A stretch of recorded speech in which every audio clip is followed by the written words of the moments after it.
Hello बच्चों, let's see the question. Use of an artificial kidney during hemodialysis may result in option A nitrogenous wastage buildup in the body, option B non elimination of excess potassium ions, option C reduced absorption of calcium ions from gastrointestinal tract, and option D reduced RBC production. Which of the following option is the most appropriate? Option A and B are correct. Option B and C are correct, and option C and D are correct, and option D, E and D are correct.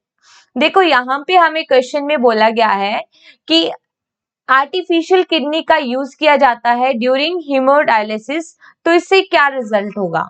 तो देखो, artificially kidney जब use की जाती है तो हमें पता है कि what is the main function of kidney.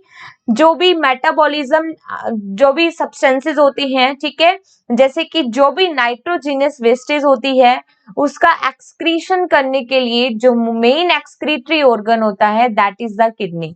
अगर किडनी नॉन फंक्शनल हो गई है तो उस कंडीशन में आर्टिफिशियल किडनी यूज होगी. ठीक है, इस प्रोसेस को क्या बोलेंगे कि हीमोडायलिसिस हो रहा है. ठीक है, during the time of haemodialysis artificial kidney is used.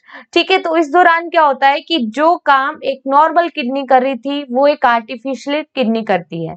तो देखो, nitrogenous wastage buildup in the body, no. Artificial kidney क्या करेगी? नाइट्रोजिनस वेस्टेज को बॉडी से एलिमिनेट कर देगी, so it can not accumulate in the body. तो यहाँ पे फर्स्ट ऑप्शन तो बिल्कुल गलत है.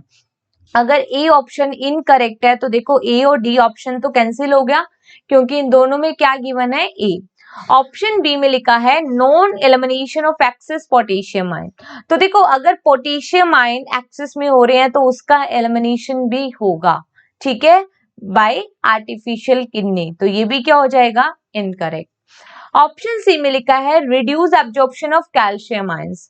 तो देखो, फोस्फेट जो आयंस होते हैं, फोस्फेट जो आयंस है उनका रिमूव करती है आर्टिफिशियल किडनी.